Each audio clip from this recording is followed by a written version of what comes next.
Okay, hello and welcome to the Stranger Conversations podcast. My guest today is Erden Eruc, an adventurer, speaker, and member of the Guinness Hall of Fame. Erden holds 18 world records, including being the first person to circumnavigate the Earth solo using nothing but human power. He's also an entrant in the 2026 Golden Globe race, where he and other sailors will spend approximately 250 days at sea, solo and unassisted, in a nonstop attempt to sail around the world, a race that's been completed by only 9 skippers since its inception in 1968. Hopefully I have that right. Erden Eruc, welcome to the Stranger Conversations podcast. Glad to be here today. Thank you. Yeah, I am really excited to speak with you, not only to kind of hear all about your adventures, everything that you've done in the past, but also what you have coming up in the future. And just to learn a little bit about you as a person and pick your brain a bit about the mindset that it takes to, really just accomplish the big things that you have done in your life and the things that you're about to accomplish as well. This race looks like quite the adventure, to say the least. So yeah, I'm happy to jump in here and have a good conversation with you, Erden.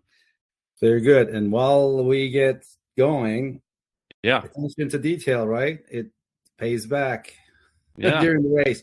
I'm going to correct that frame. It's crooked. Oh, yeah. Go for it. Go for it. Here we go. That looks good. How's that? That's perfect. Hey, it's all about we're already talking mindset to accomplish. We win the race beforehand in how we prepare, right? So that's really key. Absolutely. So, to get things kind of started, I mean, obviously, you have a very interesting name and accent. So I'm curious, I believe that you live in Oregon currently, but where are you from? I don't think you're from Oregon. We live in Central Oregon, Redmond, Oregon, specifically. I was born in Cyprus, raised in Turkey, and been in the U.S. since 1986, graduate studies, and life just evolved after that. Wow. Okay. And how long have you been in Oregon? We moved to Redmond, Oregon in March 2 years ago. Okay. It'll be 2 years this March. We were in the Puget Sound area. I was since 99, and my wife moved there, my fiance then, in the year 2000. She was in Chicago. So we got tired of the cloud cover and rain in the Puget Sound. Yeah. Seattle and Gig Harbor were the places where we lived for a long while. I miss the Puget Sound for easy access to sailing. But otherwise, we enjoy the sun here. Even if it is cold, I can turn my back to the sun and warm it while I am cool if I don't zip up. So it's that kind of taste of 4 seasons is what we get here in Redmond. We didn't get that in the Puget Sound. Yeah, we actually live in Arizona, and we moved down here about 4 years ago from the Seattle area. So I know it. I know what you mean. It gets a little bit gloomy. It doesn't really rain as much as a lot of people might say, but it is kind of overcast and gloomy quite a bit, quite often. It does get to you, and it's nice to have a lot of sun. And you get that in Central Oregon. Yes. That's awesome. Before I committed to the Golden Globe race, I made sure to move the house here, and we got settled. And with nothing to worry on the home front, I could go commit and take possession of my boat, Clara, in France from the previous owner, and then move it to Portugal and such. The process started June 24 onward. I have been committed to the Golden Globe race. Wow. Okay. Well, so this is a long time coming. There is a lot of planning involved in that, and that is quite the adventure. I mean, I'm just curious, growing up in Cyprus, Turkey, have you always been an adventurer as a kid? Were you a very adventurous child? I couldn't sit still, that's for sure. And I was always creating trouble for my mom. She had to keep the reins on. The exposure to outdoors and this lifestyle really came down from my father. He was in the military. He was a paratrooper, and he took me up my first mountain at age 11 in south central Turkey, an extinct volcano that is just about 4,000 meters high. And that would be, 11,000 feet or so, just about as high as Rainier. And since then, I considered myself a mountaineer, an outdoors person. And that carried on. I've been active in sports and tested myself in track and field, wrestling primarily. And then later in life, I got into judo until a cervical injury knocked me out and stopped playing judo. Really missed it. But outdoors has been in my life for a long while. And I was in the IT world, information technology world in Washington, D.C. in 1997 when I traced my finger across a map that was hanging on the wall of our software development lab. This was a special map with the Pacific in the middle, America's on the right. Okay. And I used to stand in front of that thing between coding sessions and trace my finger from Washington, D.C. on the right of the map across Bering Straits to Turkey, and I even gave it a name, Journey Home. And that was the beginnings back in 97. That idea percolated for a while. I had excuses, right? I had a commitment to my mortgage and my career and all the others, and excuses were plenty. I was not ready. I didn't have enough information to get going. And when I talked about this to others, I always got the, "Oh yeah, have you done anything like that before?" kind of comeback. And looking out the window in the office and just gazing out into the horizon, I could just take off dreaming. Being a climber, I dreamt of big walls and big mountains, and that was my escape, if you will, out of the office in my mind. And in researching, books never said no. One of the books that I read was Ultimate High about Göran Kropp. He was a Swedish adventurer who had bicycled from Sweden to Nepal in 1996. He was famous for that. He climbed it solo. He was mentioned in the what is that book? I'm blanking out on the name of the book now. The one about the big calamitous year where a lot of people died on Everest. So anyway, he was one of those who helped to bring people down that delayed his own ascent to the summit. And we met in person in the summer of 2001. And I was in the Cascade section of the American Alpine Club and organizing the event when he came to talk about his journey. And I told him about what I was thinking. Could I do this? By then, the idea had evolved into why stop in Turkey when I get there. I just keep going west to come back to where I started. So when I started sharing this with him, his first two questions to me were, when are you starting? Do you have sponsors? So I didn't have answers to those. When you find the right people, they ask tough questions. We tend to avoid them to avoid embarrassment. But with him, it was, are you the man? Stop talking about it was the kind of feedback I got from him. And he didn't say it so, but I felt it. And we even talked about, well, maybe we'll kayak the Siberian coast together. When are you beginning kind of conversation was happening. Our paths crossed one more time that following winter, and then by then he was moving to Issaquah, east of Seattle. And we decided we should go climbing together when he did come around. And out of the blue, I got a phone call from him that September of 2002. And by then he had gone back to Everest to climb it one more time with his then fiancée. And they were getting ready to settle for good in Issaquah. We went to climb in Frenchman Coulee in eastern Washington. Basalt columns, fairly, there could be challenging lines on that. We settled on one area with cool temperatures, the sun on our back, enjoyable day. It's talking about what was going to be the future. And one line after another, we kept climbing. And then on the last climb, he fell and he died on air guitar to climb. There was nothing I could do. His pro failed catastrophically.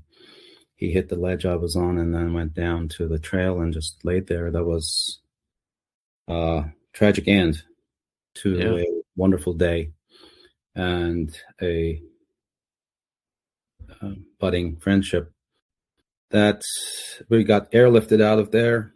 There was no way to carry him out. It was a bit rough to access. The fire department folks that came decided airlift was better. So the Army dust off came, lifted us to Yakima.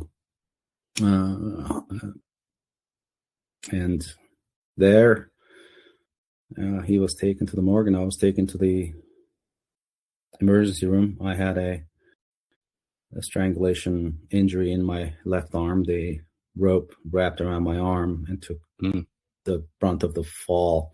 Somehow, as I was reaching down to take up the slack, I put my hand into the coil of rope that had pooled under my foot as he came down. And so we didn't get back home until 3 a.m. or so that morning with friends who were with us. We were a party of 4 climbing on 2 separate lines. So that became the beginnings. That really was a shock to the system. No more excuses. I had been 5 years thinking about these things. And I flew to his funeral in Stockholm that November. And on the way back from the funeral, I drew the world map on a piece of paper and marked the highest summits on each continent, except Antarctica. I said, I am going to go around the world and climb these summits along the way in his memory and reach them by human power if I could. So, Six Summits Project was born that way. And I then, so the accident happened in September of 2002. November is when I decided on the Six Summits Project. First summit to climb was Mount McKinley in Denali National Park in Alaska for North America. I left Seattle on a loaded bicycle, towing a trailer he had to Everest. And I was asked, have you bicycled that far before? as is required by some in the society. And I shared such ideas. Of course, I knew that if I covered 50 miles a day, I'd get there by mid-April to Anchorage. And I got to Anchorage April 11th, which was just fine. I did have cold days and miserable days, but I kept moving. When it snowed, I let the trucks pack the snow down, and I had studded tires on my wheels. Oh, interesting. I managed, and then we walked the full length of the Kahiltna Glacier with 2 other friends who came in. I transitioned from the trailer and bicycle setup to a sled and snowshoes. and they came with all the supplies like that, with the snowshoes and everything. And it took us 2 weeks to walk into base camp.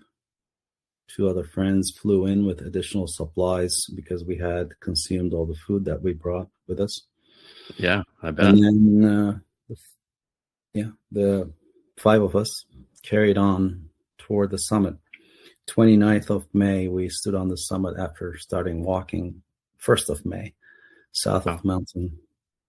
And I flew out from the base camp because my fiance then, Nancy, was coming to Alaska. We were going to get married.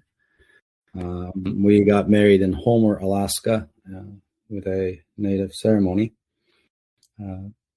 Pipe carriers for their people, an Inupiat man and a Haida Tsimshian lady came to officiate the wedding. It was a very meaningful experience for us, and we committed that to memory. We didn't take pictures. That wasn't the way it was done. And so that lives with us until today. My wife flew home. I bicycled back. That was our honeymoon. Such is our lives. That was the first summit. And then I started agitating about the circumnavigation itself. Right. And the rest is history. So 2007 to 2012, 5 years, 11 days is what it took to get the circumnavigation done. Paying attention to seasons, dealing with various hurdles because the ocean wasn't cooperating at times with what I wanted to do. And as I got better at what I was able to plan the crossings more effectively and execute what I had in mind easier. Then after the circumnavigation was done, there was a period of hiatus because we had spent all our resources on this journey. I couldn't demonstrate mastery out there. I had to stay put and just regroup. The next time that I went out rowing was with Louis Bird, a British young man whose father, Peter Bird, was lost at sea, and again in 1996 when he was trying to row from Vladivostok to California. And Louis wanted to connect with his father and understand why he did what he did, because he was a toddler when his father died, lost at sea.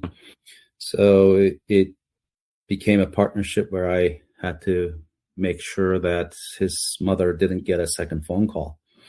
And we made it across safely. We set a record from California, Waikiki to Monterey Bay to Waikiki. We set a record 54 days for our type of boat. And that red boat that you see right there is our boat when we rode together to Waikiki. Wow. Wow. You know, when you're doing the circumnavigation, 5 years, 11 days, that's a long time. Were you kind of taking breaks, going back to your life, and then kind of going back and starting where you left off? Or did you just continue around the world in one shot and it took you that long? The rules allowed that I could continue from where I stopped. Kind of like when you come to a hotel in the morning, you stop, you go sleep, come back out, continue from the front door. This concept is very similar when you're dealing with visas and seasons. And I cannot launch by a rowboat willy-nilly any time of the year. I have to study the climatological data 10, 15 years going back, and then design a route and then execute that route. And with that, I can control when I start and where I start. Where I arrive is a statistical matter. And my battle is to stay close to what I had designed as far as a crossing goes and help the boat stay on that route. If it's doing what I like, then I let it be and I can take a break. If it's not doing what I like, I try to slow it down either by a para anchor or by rowing and fighting the conditions. But I can only do so much of that. So all of these being said, I, of course, have downtime. And I have to wait for the season to be right.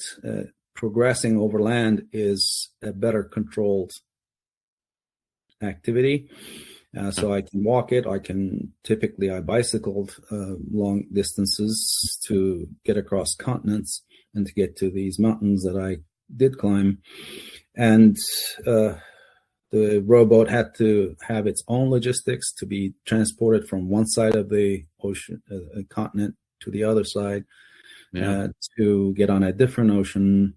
And in between, I had to connect that with however I could.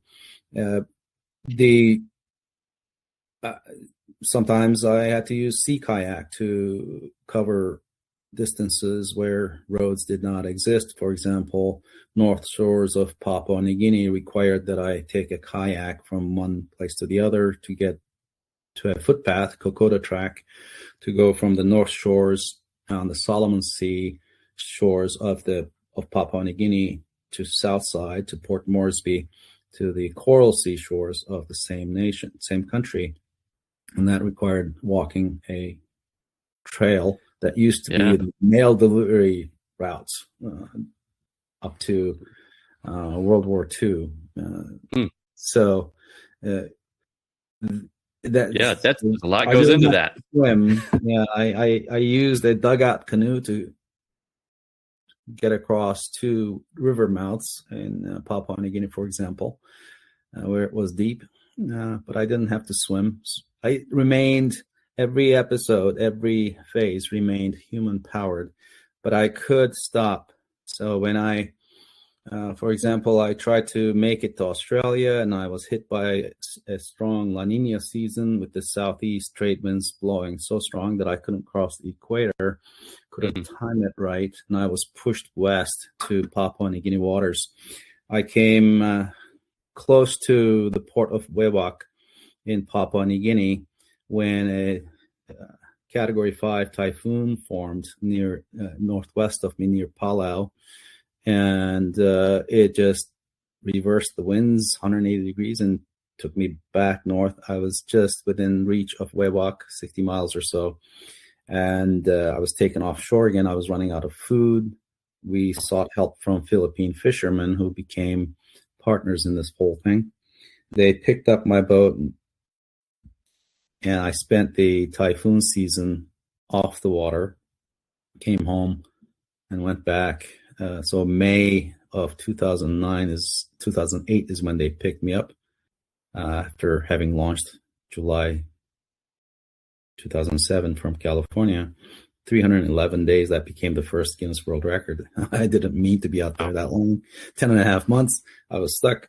And, so the Philippine fishermen took my boat, they secured it, and Christmas time we left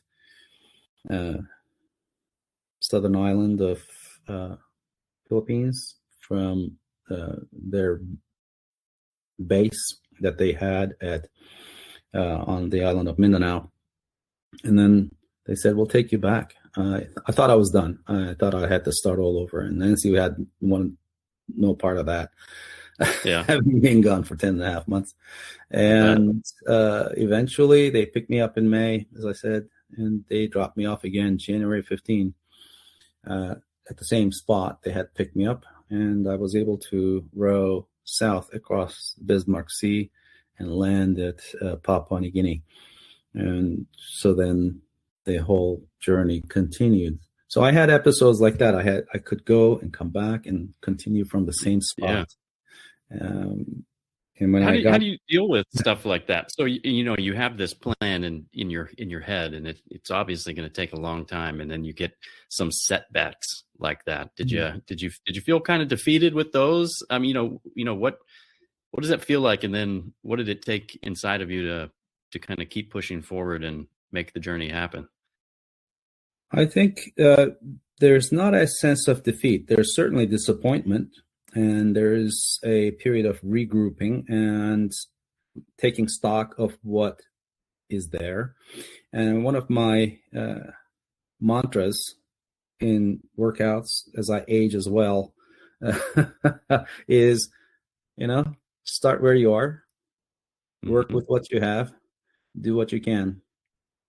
And then the primary step in all of this is to show up. Yeah. So you show up, you do all of these, get to a point, take stock, go back to the beginning, but you have to show up. So as long as I didn't quit, quitting is forever. Getting tired, getting setbacks, and getting taken off trail. All of those are temporary. As long as I can regroup and get back to the trail, get back on the trail, and take that next step, I am going to make progress. The key is to be able to have the courage to get back, to face the unknown. There's a reason why I was derailed, and understand the reasons, and then address those, and then find ways to start over. That required commitment, that required a big decision, it required intention, it required financing, it required logistics. All of those had to be in place. And what challenged me and my wife most, I think, was the lack of funding. So we had to dip into our resources and keep this going. And I had set up a nonprofit around and over to educate and inspire, especially children, based on lessons learned from these journeys, and to carry out educational projects. We used that as a framework to carry the journey forward. And I made a point of getting into classrooms wherever I went. And I still try to do that. I think we raised about $105,000 to help set up libraries and educational programs in boarding schools, rural boarding schools in Turkey. I was a boarding school student in middle school while I was in Turkey, so I had an affinity to those kids and tried to help. And I was able to reach them by satellite phone from wherever I was on the surface of the earth as I did the circumnavigation. And I tried to impart on them that, you have to have big goals. I had such a big goal, big journey in mind, that when I shared it at the beginning with others, I got pushback, cynicism, and I think that also impacted those in places of decision. So when I went to decision makers, tried to talk about this big idea that I had, that I was going to complete a circumnavigation, I was going to row across the oceans, they, I think, looked at it as a crazy idea. A lot of uncertainties. I couldn't give them deadlines. I couldn't give them a precise calendar as to where I was going to be when. And so, this crazy guy wants money from us, and he's promising success and wants us to share in his success, but I don't think he can succeed. So I was talking to folks whose horizons were limited with the corridors of the office building. I was talking about big expanse of the ocean, that I was going to face this big unknown, and I was going to take on the world. I can understand how they must have felt, and I don't blame them. But in the end, what happened is, even though internally I had doubts, I may have had the imposter syndrome talking to them. They saw right through to my heart that I had my own question marks as well. I was faced with a challenge that required me to become the person who could. So I started in 2007, and I felt ready after I crossed the Atlantic Ocean in 96 days in the spring of 2006. And I had all the pieces in place. I felt confident that I could take on this challenge and survive it. And by the time I finished 5 years, 11 days later, I had become the first person to have rowed 3 oceans. I had become the first person to have accomplished a solo circumnavigation by human power. The first person to have circumnavigated around the world was Jason Lewis, the British adventurer, who took 13 years to complete his journey. He would go home, work, save money, come back, push it forward. He also had a huge problem with coverage and with sponsorship and such. I was able to learn from his experience and move faster. 5 years, 11 days is still the current record for a human-powered circumnavigation. He had partners on his crossings on the oceans. He took a second person on board. He used a pedal-driven propeller boat. I had a rowboat. I was alone on the oceans, and I always used self-propelled means to move my body. When I bicycled, it was not a tandem bicycle, for example, even though I had company. So when we went to Guinness World Records to register these records, they didn't want to open a new category called self-propelled. They said, yeah, we'll just call it solo. Yeah, but I had company, right? I was not absolutely alone. Whenever I got ashore, everybody crowded around my boat, wanted to know the story, and the same thing with a loaded bicycle. So it's always this conversation piece, right? So people want to touch the journey somehow. And everybody that I needed showed up on my path when I was on this journey. That's what I missed the most about the journey, because it attracted the right people, and those I needed showed up on my path. It was like, you know how Joseph Campbell says, right? When you're following your bliss, there will be doors that open up ahead of you that you didn't know existed. And same thing, and people showed up on my path that I didn't know existed, and they solved problems for me, that opened doors for me, gave me suggestions, and I was able to find my way forward with their help. So I became the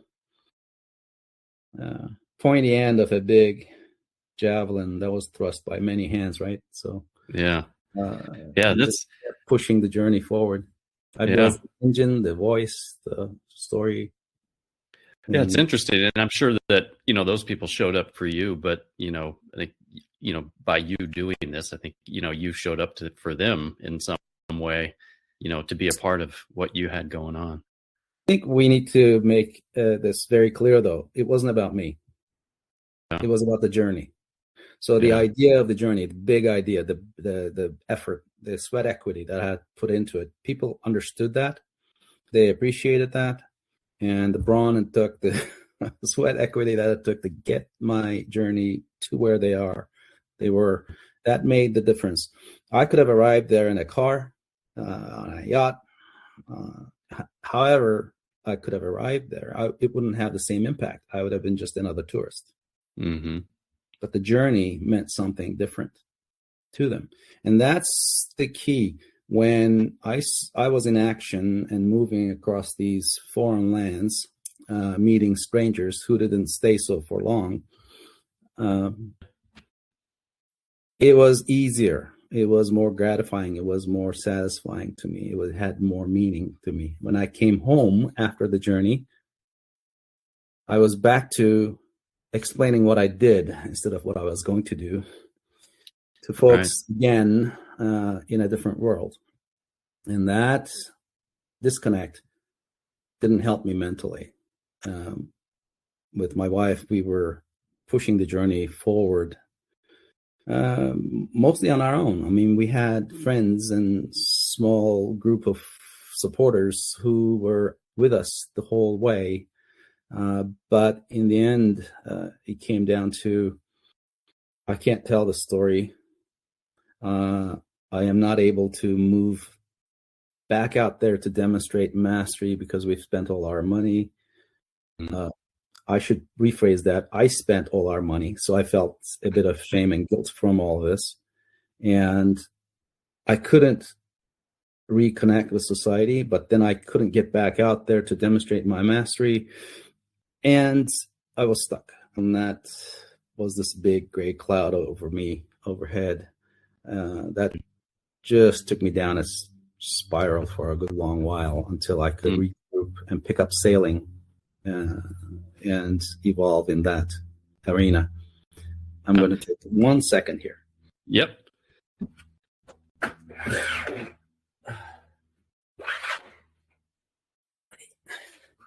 Yes, the Central Oregon sun was there you go. beaming in my office. Yeah. Yeah. And it sounds like you had quite a support group. Sounds like your wife, Nancy, right? She's very supportive of everything you had going on. Absolutely. She became my rock, my foundation, and I couldn't thrust forward without that firm knowledge that she was there and she would be there when I got back. I also had a strong core group in our board of directors in our nonprofit around and over. Mm-hmm. When I needed their help, I could reach out. They could network me. I had good routing help when I needed it on the oceans, for example. And all of these, Dane Clark, a former NOAA scientist, was helping me during the circumnavigation on the oceans. And as the software became available, the connectivity became better on the oceans, I started having more of this data coming to me directly from these sources. I became a bit more independent, but I closely collaborated with my friend Jason Christensen, who has a routing service. We sailed together still, and he was able to route me across the Pacific Ocean when I last rode from Crescent City to Philippines by way of Hawaii and Guam. I stopped at Philippines because China was closed during the pandemic. They wouldn't give me a visa. Myanmar was shut down due to their civil war. They didn't want to give me a visa. They couldn't take responsibility for me, they said, for my own well-being. Mm-hmm. So my path west from the Philippines was shut down. It was, I remember January of 2022, I was halfway between Hawaii and the Philippines, and I got the news that Hong Kong also shut down. Had I been able to row into Hong Kong, they were going to give me a visa on arrival. Unlike China, on either side would be China, and getting to Hong Kong would have been a difficult proposition, but I was willing to take the chance, even though I had a low probability I could lose my boat to Chinese authorities. I mean, it was serious stuff. But Hong Kong also shut down. They had a COVID pandemic. They had another shutdown, I should say. They basically required 3-week quarantine to anybody arriving. And arriving from sea, I asked whether I could just spend those 3 weeks on my boat at anchor under yellow flag, which is the maritime standard. They said, no, you have to go to a hotel. I said, no, I'm not doing that. They're going to get me sick. Put me in a cab and then put me into a hotel where everybody has been quarantined. And I was going to be under-vaccinated. I said, no, not doing that. So I diverted to Guam and then eventually got off the boat in Philippines and called it done. And during that time, once I got to the Philippines, I started hearing news of the Golden Globe race. The 2022 race was about to start in September of 22. I got to Philippines in March of 22, and I started following them. And I had always had my eyes on offshore sailing, shorthanded sailing. I thought that would be the next step for me. Getting older, I didn't want to do physical things as much. Rowing is fun, but I think youth is a good part of that. And for sure. Picking up a different sport would be really rewarding. I am by now a captain, 100 gross ton captain. I am a sailing instructor. I do deliveries.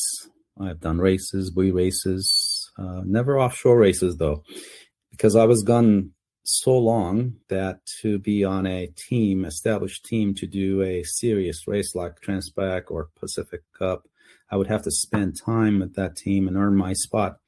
That never happened, and I was getting tired of waiting. I just wanted to do this, and so I looked at what was available, and Golden Globe Race was the one that was accessible. So if I wanted to do, yeah. Oh, I was going to say, yeah, and this Golden Globe race, it's very impressive. So when I started looking at some of it, and there's a lot of rules, and it's absolutely solo and unassisted, but it's also your boat has to be of a certain age, and it can't be a new boat. They called it a retro race on the website. But one of the things, the unassisted piece, you can't use GPS. You can't, so you're just navigating. The unassisted part is when somebody comes and brings you stuff. So for example, we will stop at Hobart for sanity check by the race committee. We have to drop sail for 90 minutes inside Storm Bay at the north end of which is Hobart. Okay. And that's when my wife can come by boat and see me and talk to me, but she can't touch the boat. So in that sense, only I can give letters out and SD cards of footage that I captured. I can give those out. Nobody can give me anything during the race to stick to strict rules. How do you stay fed when 250 days at sea? Do you have to pack everything that you need to stay on your boat for that long? Yes. So the unassisted part dictates that. So we will start with water, for example, with full water tank. I have 220 liters of fresh water tank built into the boat. And then I'll be able to carry jerry cans of water. And then also we will look for opportunities to collect rainwater. Mm-hmm. As it drains off the mainsail, you can catch it and use a big funnel to feed it into the jerry can and refill those.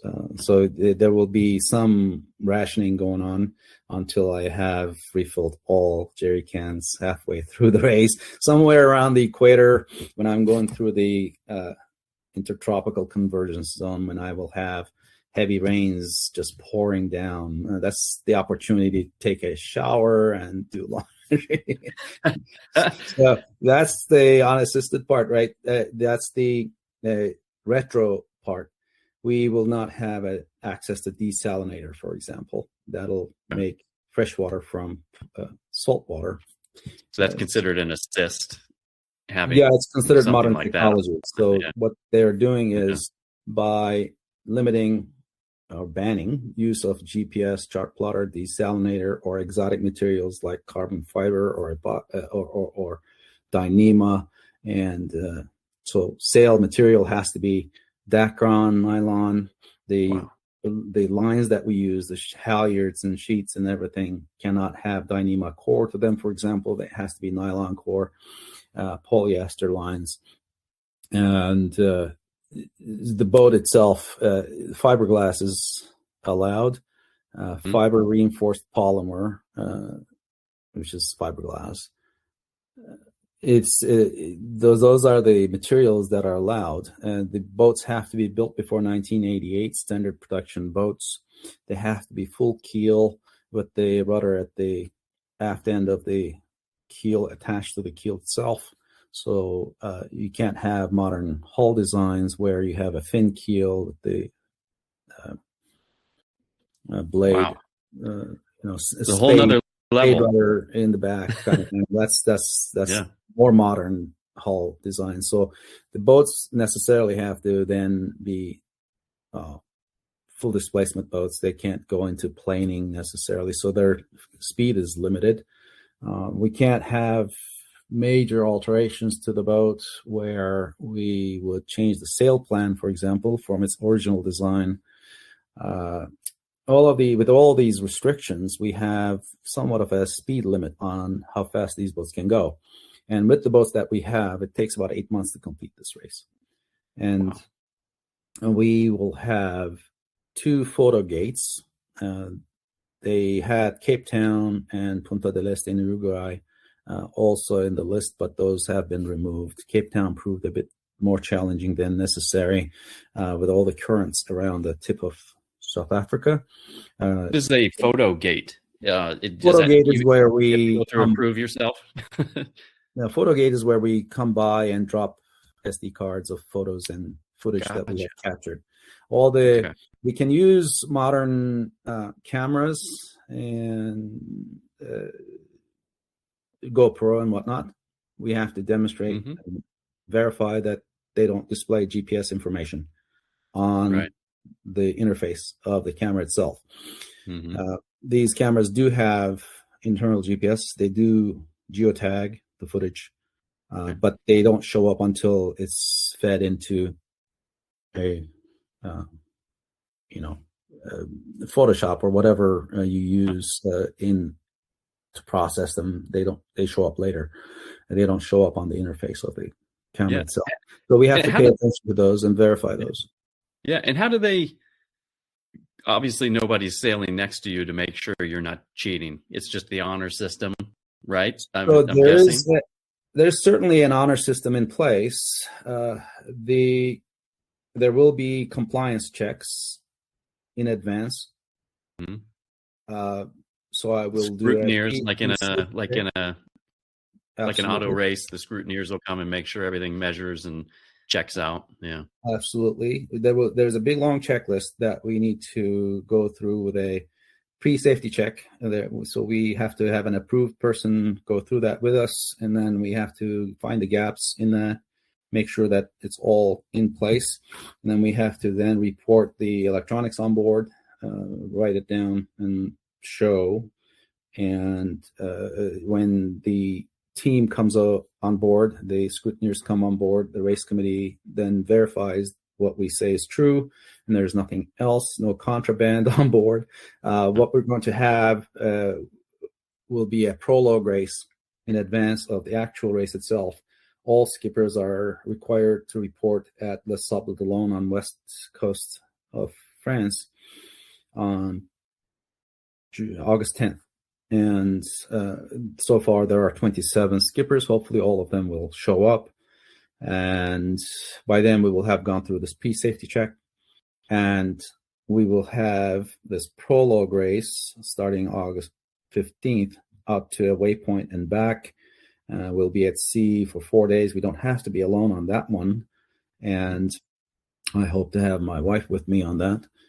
So we will sail it out and back and come back. And once we come back, then there will be a compliance check. They will go through everything on the boat, basically reorganize, get the boat shipshape. And once that is done, the boat will be cordoned off. What goes on and off will be controlled after that point. Yeah. So the intention is to make sure that the skippers stick to the rules, the conditions of the original 1968 races as close as we want to get. So there will be no GPS, no chart plotter, and no routing help. We will have a HF radio that will allow us to talk to the outside world. We will be allowed to listen in to a person who will read publicly available weather data to us.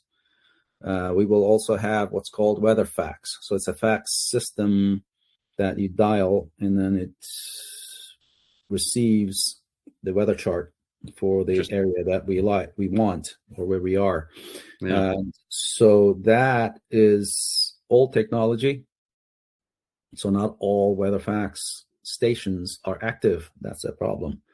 So we would then listen into, there's this gentleman, I'm blanking out on his name now, who is volunteering to read to us the weather broadcasts over HF radio a certain time of a week. There will be a rendezvous and we'll be all listening in. So this is open to all skippers. It's fair game. But he cannot tell us go this way, go that way. We need to listen in to the weather forecast and decide what to do. So the routing has to happen on board, not from outside. because they have Right. access to more information that we do, and that's modern information, and they can do simulations and everything else. We're not allowed those. Lacking GPS and chart plotter and whatnot, that means that we have to use sextant and paper charts and almanacs and site reduction tables, the old school stuff, and slide rules, no calculators. Yeah. No digital calculators on board. No. So, Oh, really? No calculators. Wow. it's serious stuff, because if I had calculators, I could have trigonometric functions, and I could solve all these. I can get the sextant reading and then plug in numbers, and the calculator would tell me what's going on. Even the simple multiplication or addition, whatnot, cannot be done by calculator as a rule. So we have to rely on pen and that's amazing. and eraser, and just you put it on paper. Live with the mistakes that we make in the arithmetics. Yeah. Well, how does that work for the logistics piece? Because I'm assuming you get to kind of plan your route before you get started. So you're able to pre-plan some things, or do they keep you from pre-planning your routes? How does that work? It has to do with what happens after we start the race. So until we start the race, it's all fair game. We are all doing our research. We're looking at pilot charts. We're trying to. Right now, I'm following Windy, for example. Right about this time next year, I will be getting close to Hobart Photo Gate. So there are two photo gates that we have to get into. Lanzarote is one, south end of Lanzarote. There's Marina Rubicon. We're going to approach that, and the race committee will come.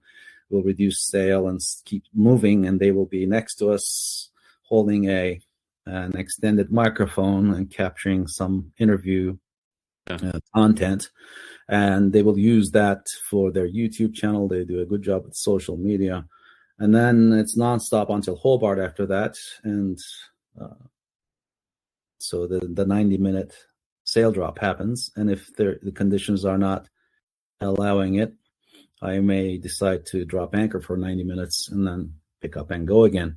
We're not allowed to get off the boat during that time, for example, to scrub the bottom of the boat, because it's just too convenient. It's considered a stop in that case. So if I were to tuck in behind a landmass and drop anchor to clean the bottom of my boat, for example, from barnacles and such, that's considered a stop. So we're controlling all of those so that it is truly nonstop and unassisted and well-controlled race.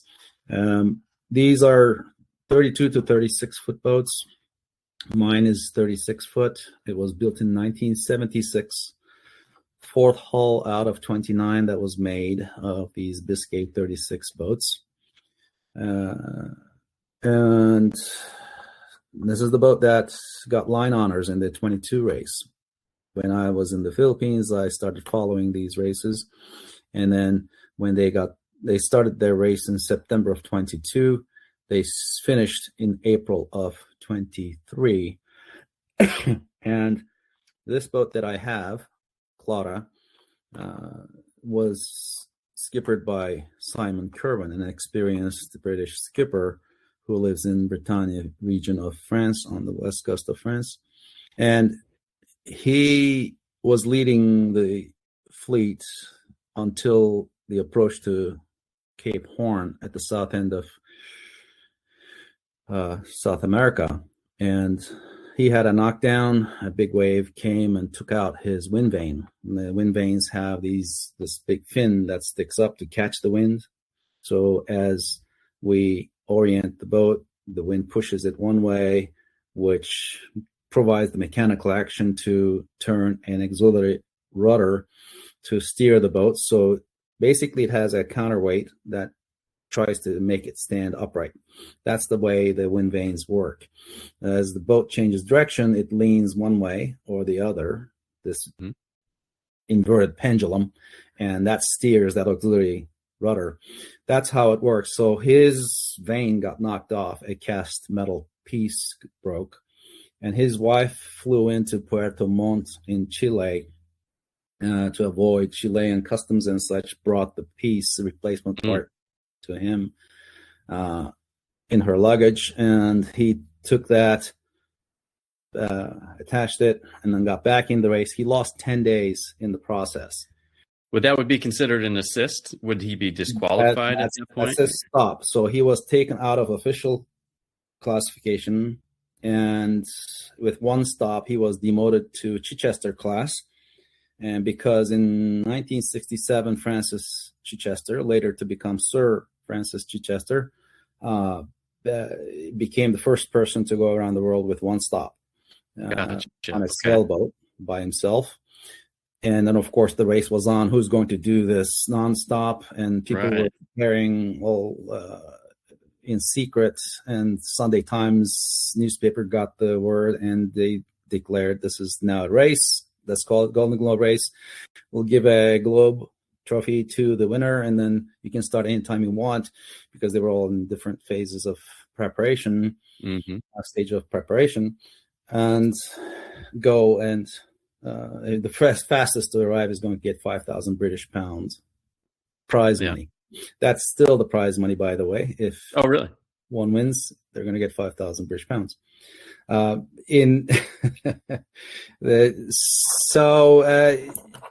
I'm trying to get at is Simon turned Cape Horn in fourth place after having led forever.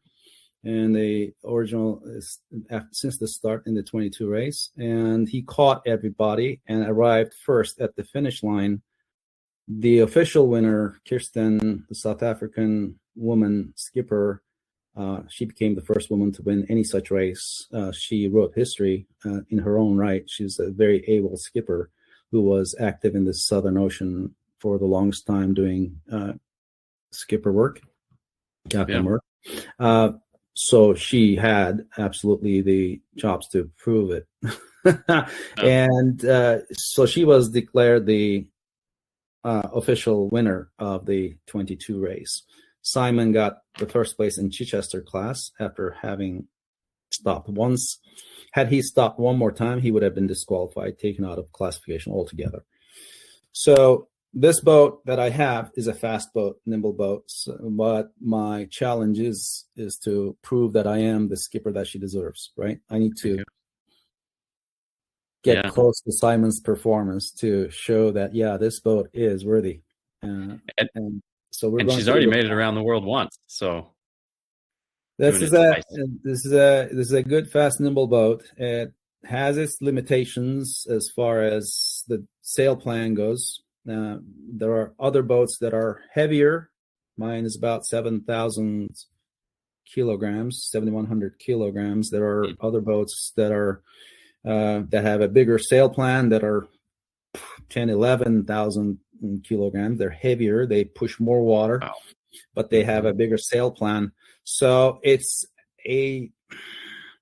they're more stable in the bigger ocean. This one can be tossed around easier by the bigger seas. It's all a compromise, right? It's one or the other. And I didn't want to go around looking for an old boat somewhere around the world and then hope that I could float it, or hope that I could work on it where I found it and then start the process from scratch. I mean, there are a lot of specifications to this race to prepare the boat. We have to have crash bulkhead installed, for example, in the front end of the boat. That normally is not there. There's a V-berth there. And the V-berth is totally pulled out, so you make that a sail storage area. So you're totally redoing the insides of these boats. And then reinforcing everything, making sure that the refit is up to specs. And so that process is going on right now with my boat in Portugal. So I'm heading back there end of January, and hopefully I'll be able to sail from Portugal by mid-March, and head up to Leamington in UK. During all of this, I am also juggling the 90-day Schengen visa rule every 180 days. That's the allotment that we have, the U.S. passport. So to get around that, I am going to go up to UK, where I can stay for 6 months on an ETA visa, electronic travel authorization, ETA visa, per visit. So I am going to spend a good part of my time in UK and then sail across from there with my wife to France and join the prologue race process, during which we will, as I was saying, we're going to race out to a point and back. And during that time, they're going to test the tracking system and the communications system. So HF radio and whatnot will be tested during that, make sure that it works. And then 6th of September is when the race will start. That's amazing. I mean, this is just an amazing journey and everything that you've done in the past. One question that kind of popped up, you mentioned it at the beginning of our discussion, fixing your picture in the back, it's all about the details.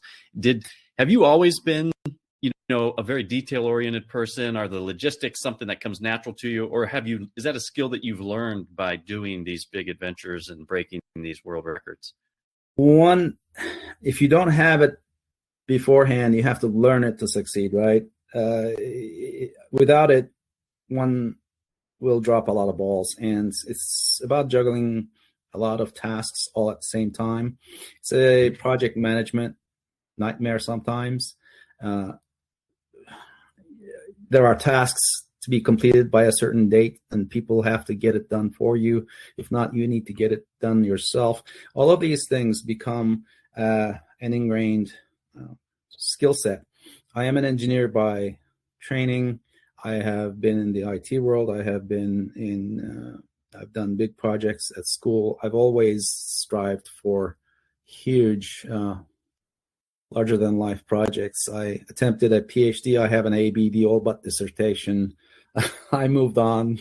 And then eventually, after chasing the corporate world for a long while, the dot-bomb crisis that crashed on the shores of Seattle put me out of work for a while, and then the accident set me on a different path. So then I had this circumnavigation idea in my mind. It was such a larger than life goal that I had to become the person who could set 15 Guinness World Records in the process to get it done and be established historic firsts. Otherwise, it wasn't going to get done, right? So I had to become that person. And then now I have this larger than life goal of Golden Globe race, which is just channeling all my energy, time, resources, funding. I mean, I couldn't, I'm all consumed by this. Sometimes, my wife used to complain, you've already left up to departure. I think we are negotiating that better now. I've learned a bit to, be cognizant of that. And I have to confess, I can't do this without her giving me the big shoulder that I need sometimes. It sounds like she's a good partner in your adventurous life. There's no other way. Absolutely. Yeah. What's the secret to a good marriage, especially when you have big goals? Wish I knew. we're all trying to make it work, right? The dynamics here is we got married late, right? We were two individuals standing on our own 2 feet, and then we found each other. We became stronger together, but we are not needy of each other. We appreciate the time together. We are better together, but we can be self-contained and happy when we are on our own. So I don't mind being alone on the water, for example. Solitude is something I seek and I enjoy and I long for. And it also gives me this sense that I am in control and I have to now demonstrate mastery out here, and I need to be the one that makes the decisions and then use all the data that's available to me for the best outcome. And that to me is very meaningful and satisfying. It just feeds my soul. And then I come back and we've been apart, we missed each other, and now it's time to catch up and share stories and appreciate the accomplishment that is clearly a joint effort. So in that way, I think there is great satisfaction. And I think the secret is to be able to let go of each other, support each other, give each other a shoulder when we need it. And then when we get back together, enjoy the accomplishments, celebrate the what's been accomplished and carry on, and then have another goal and never run out of goals in life, because that keeps us young, right? Without these big goals in my life, I sort of meander. I have this attention deficit disorder, perhaps. A different plane here. I just lose it all if I don't have these big goals that tend to put me on a path, and I can walk that path with intention. Without that path well defined, I lose it. I drift until I find a path, and then I get on it, and then I'm better that way. Absolutely. Yeah. Great advice. You're full of good advice. You know, the wisdom from experience, you know, and it's great. It's a good conversation. I do have a question, because when you're out on this boat during your race starting in September 2026, you can't be assisted, so you're not going to really, you know, how do people follow along with you? Because you can't have your phone, you can't have all of this stuff. So it sounded like the race itself takes care of some of that and can track you. If someone wants to follow along with your journey, I do. What's the best way to make that happen? Absolutely. So this is a professionally managed race, and the race committee does a very good job of populating their social media channels with information. So already we have been delivering them footage of our preparation, and we will give them a last batch of footage and images and updates 2 months prior to the race start in early July. And then they will be capturing footage during the prologue race. They will be capturing footage leading up to the race start. And then they will pick up stuff from us at Lanzarote, as I was explaining, and then at Hobart. Then during this whole time, there will be the tracking page that is going to be live at goldengloberace.com. So if people go to goldengloberace.com, already they can see the skipper profiles. They can see some of the content that's been put out there on YouTube channel, Golden Globe Race. Just look it up. They have an official channel, and then you can see skipper profiles there. You can get introduced to the stories of each skipper. Everybody is different, 27 skippers from various nations. So there's a huge media footprint to what's going to happen. And since we have different nations congregating at the start line, we're going to have different nations following this. So the heat map of this is global. If you look at the media coverage and PR perspective of it. And so there's a huge PR equivalency to this race. The 22 race generated 213 million euros of equivalent PR value with all the media coverage. And that doesn't include the social media impact. That's just print media and TV and whatnot. That was a 28% increase from the 2018 race, which was organized on the 50th anniversary of the original race. And as you mentioned at the very beginning, only 9 people finished these 3 iterations of the Golden Globe race. This is the 4th one coming up with 27 skippers starting. How many of us will finish? We don't know. How many of us will be at the starting line? We still don't know. We will find out. Hopefully all of them will be ready to go. It is a huge, daunting challenge to get the boat ready. And I got the boat from Simon June of 24, and then took it down to Portugal. I can only stay there for so long, and when I'm not there, things don't move at the boatyard. So I am moving to a different boatyard as soon as I get back, and we are scheduled to start work February 1st, first week of February, on the mast and other things. So hopefully I will be able to leave from there in March. So these things are a bit of a bottleneck sometimes, depending on who does what when. And staying on target, on schedule, is a big challenge. And once the race starts, the boat has to perform up to a certain spec, right? So the preparation matters, the sails matter. I'm going to pick up new sails in the UK, for example, when I sail up there in April. We're going to fit those sails in May and make sure that it's up to spec. And then I need to make best use of the sails that I have on board. I'm allowed only total of 9 sails on board, and no more. Every sail added is. Oh, I lost you there for a second. Every sail added, what was that? For some reason, the audio, I'm not sure what happened, but I lost.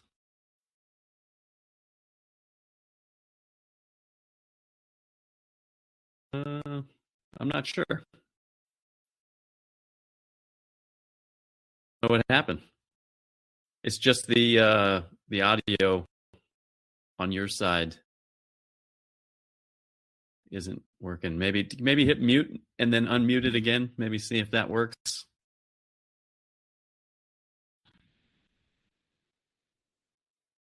You can hear me okay?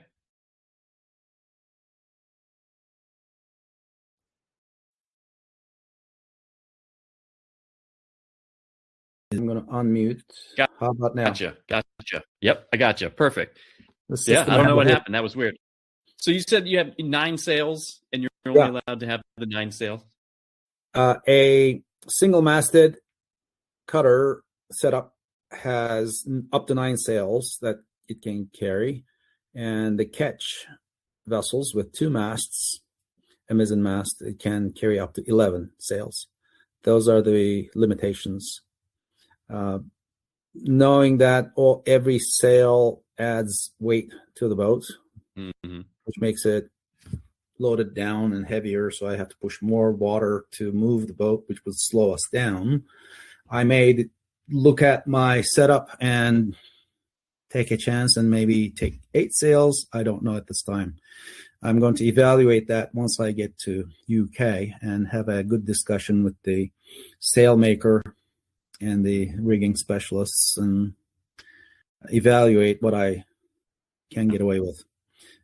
So right now I am planning to take 9 sails. I have my orders in place. I will have the standing rigging is going to be worked on early in February already. That's scheduled. The shrouds and the stays are going to be replaced on the boat. The mast remains. It's in good shape. A new paint, new anti-fouling, all those things. And when I get to UK, I want to make my companionway, which is the entrance into the cabin from the cockpit. I want to have a waterproof solution, so one with a hatch that I can close and seal. Especially in big storms in the Southern Ocean, if the boat rolls, I want that boat. Even if I get dismasted, I want the boat to be a submarine, basically. No water gets in, it rolls and gets right side up again, and then I set up my jury rig and whatnot, try to get to the nearest shore. One of the tasks that we have before the race starts is to document our jury rig setup. For that, we are required to carry 2 spinnaker poles, for example, that are of identical length, so we can set up an A-frame on the deck. If I get dismasted, then I can use my storm sails and whatever sails I have, cloth I have left on board, to set up a jury rig, an emergency sail setup to move the boat toward the nearest shore and then seek help there. That's one of the requirements. We have to be able to set up that rig alone without the second person. The second person can be on board during the demonstration to record and take pictures and video, whatnot, but they can't help us set up the rig. And all of that has to be tested in advance. I can use various lines, even Dyneema, in that kit to set up the jury rig, but that needs to be in a sealed bag and tied up. And that seal, if it's broken, then it disqualifies me. If I arrive proper without stops, with the mast still standing in my jury rig kit bag, which has Dyneema lines and whatnot in it, is open, then that would disqualify me. So, I mean, there are some rules. There's modern material that we will take. We will carry, for example, satellite phone to connect, call, the race committee and report, we will message, all that, but the GPS information on the satellite phone interface will be locked out. We have tracking devices, yellow brick devices, YB trackers, and the firmware on that has been updated so that it shows no GPS data on the interface, on the face of it. So we have modern technology. We have EPIRBs to call for help if necessary, so that the nearest vessel to where we are can be directed to assist us. In the Southern Ocean, though, the fleet itself will be helping each other. We are going to be the nearest vessels if anybody is in trouble. Wow. So let's hope you don't have to use any of that emergency stuff and everything goes smoothly as planned. Wow. So a lot of what if scenarios are running through our heads right now, and we're looking at all the various outcomes in case of dismasting. What do we do in case of, if my mainsail rips, I don't have a solution. But if I lose any of the other sails, I have alternatives, right? So there's the redundancy built into the system, and we will try to be as safe as possible. We're not compromising on safety, but we are certainly limiting the use of modern technology, especially for GPS and routing, and all those. Well, man, Erden, this is amazing adventure. I'm very excited for you, and I'm excited to kind of follow along with everything you're doing.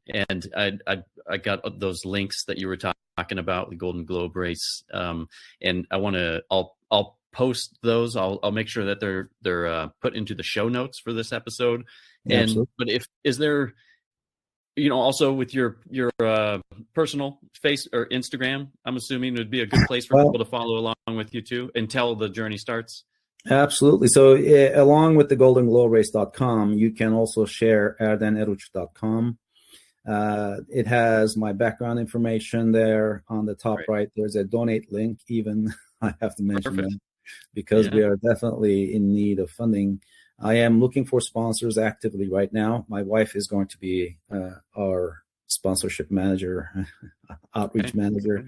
We have a nice slide deck that I can share with potential sponsors. I am looking at various levels of visibility, branding on the boat that may go right up to renaming the boat. The boat is named Clara right now. That's how she was named originally. Simon's wife's name is Claire, so they said that's close enough, we'll keep it. So they didn't change the name. But I am allowing that a sponsor can rename the boat, for example. I mean, all these things are possible, and I just need to reach the folks that are at decision-making positions who see value in this big pie. 213 million euros is a big PR opportunity, and they can have a slice of that by participating in this with me. And this is going to be a U.S. entry. The boat is registered in the U.S. It was registered in the U.K. before when I got it. I was able to register it in the U.S. Home port is Bend, Oregon. And the entry is a U.S. entry on the mainsail. There's in all pictures on the website, there's British flag of Simon's. I still have the old sails. And then after I got back to Portugal from my qualification runs, the last one I did was 4,700 miles. I completed that in February and March. 4,700 miles over 39 days. I had to go nonstop solo with wind vane and using sextant and whatnot to demonstrate that I was ready with the boat. And then, of course, we found shortcomings of the boat that are being fixed right now in Portugal. All of these are part of the preparation phases. And I'm really excited. I can't wait until the race starts, really. Friends are planning already, trying to get their reservations done in France.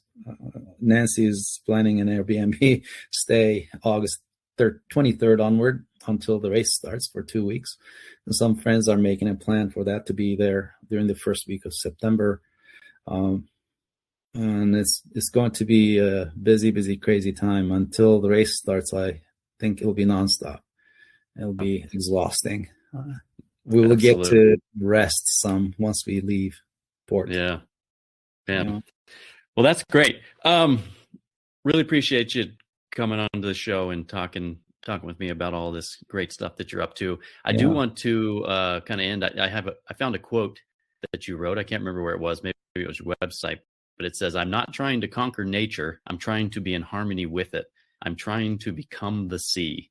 So I hope you get that opportunity, and Claudia makes it around the world for a second time, and you can be the 10th person to complete this race.